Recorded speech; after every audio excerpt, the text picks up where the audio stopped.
Can you believe she lets her kids eat hot Cheetos and drink soda? I mean, come on, does she even care about them? She's probably one of those working moms who believes in vaccinations. Hi, I'm Ash, and welcome back to this week's episode of ASH-ISM, the no-holds-barred real-life advice show just for you. Now today, if you couldn't tell, we're going to be talking all about mom shaming. It's a huge topic right now, and it seems to be something that just continues to evolve over the years. Of the whole, I have the freedom to say anything I want, regardless of how it makes someone else feel, we moms have a lot to deal with. Opinions on everything from breastfeeding to formula, from cloth diapers to disposable, to co-sleeping and independent sleeping. I mean, there's so much that we have to deal with, and the mom shame just continues. So let's talk about the 4 ways that you can deal with mom shaming. Mom shaming number 1 is mom shaming from a stranger, or as I like to call it, unsolicited advice. You know, it's that grandma in the grocery store who's told you that you have dressed your child incorrectly. It's your great aunt who tells you that you're feeding your child all wrong. Or something that I like is when you pick up your sick child from school and the receptionist likes to let you know, hey, maybe you should clean your house. This, my friends, is unsolicited advice, mom shaming from a stranger that you have no control over. But what you do have control over is how you react to it. So in these instances, you have the choice to either say something or simply smile and walk away. It's not worth your time and it's not worth your effort. But I will say that when it comes to raising a child, sometimes it does take a village. And when I was pregnant with my twins, another twin mom stopped me and said, hey, some advice that I have to tell you is that you should keep your babies on a schedule. A tight schedule, always have it mapped out. And when I had my boys, I was so overwhelmed, but I listened to her advice, and I promise you, it is the one thing that kept all of us alive. We kept to a schedule, it helped with my sanity, it helped. So sometimes that unsolicited advice, that mom shaming from a stranger, can definitely help you. So take each of them with a grain of salt, and or a cup of salt if it's really bad. But again, you have the choice to react in a way that you want to. So my advice for stranger mom shaming is to smile and walk away. Mom shaming number 2 is social media mom shaming. This is something that has become huge because, again, we all have the freedom to say whatever we want, but when it comes to social media, people tend to voice their opinions louder than they would if they were straight to your face. One of my friends, Tasha, has a blog called Bombing at Momming. She creates these really funny memes on parenthood, the real life crap that we all have to deal with. And in posting one of these memes, a sanctimommy decided that she should comment to let her know that Tasha had failed as a mom. That by the age of 4, her children could wipe and wash their hands with confidence, and that Tasha needed to, quote unquote, get it together. Now listen, friends, under any circumstance, should tell another mom that she has failed as a parent. You might believe that, have the right to tell someone that they have failed. Their child is alive, their child is thriving, and you don't have any business saying anything that will cut another mom down.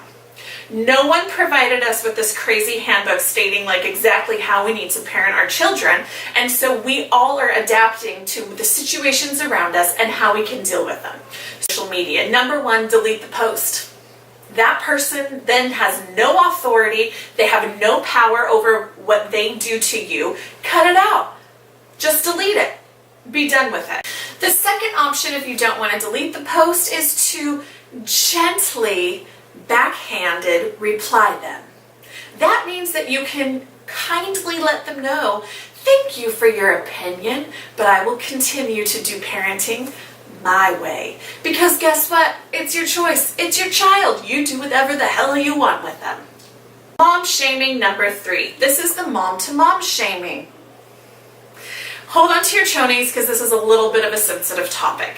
So one of my friends has decided her and her husband are not going to vaccinate her children.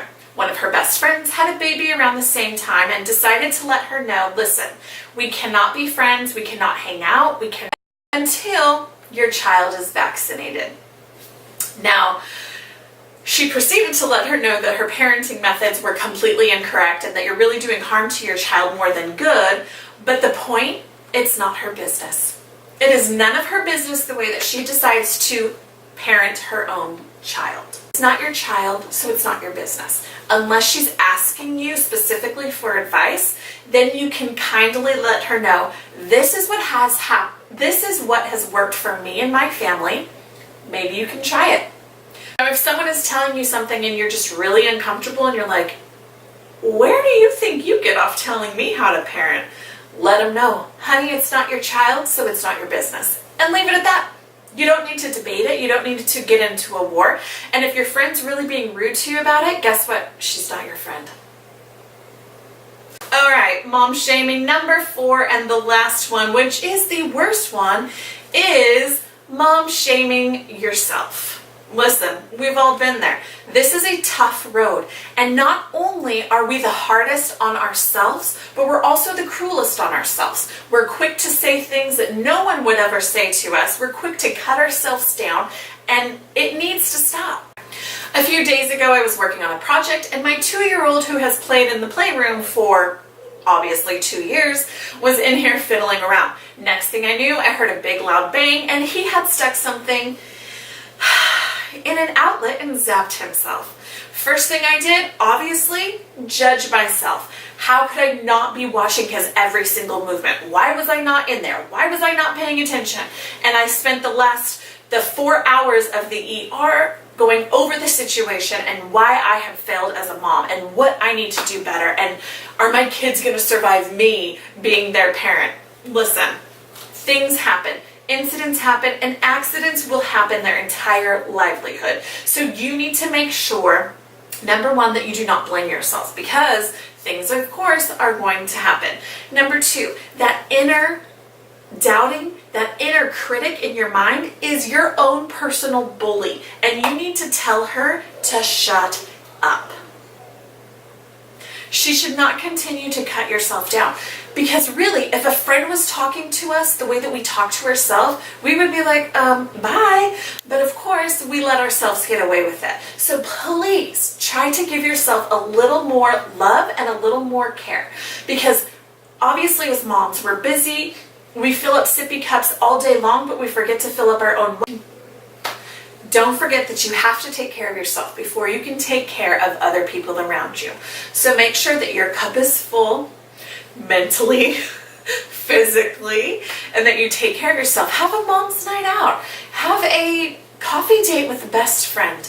Just do something, even if it's taking a hot bath. Do something for yourself so that you can take a break and refuel. Great human beings. We're all clueless. We're all figuring it out one day at a time. Boys, be quiet.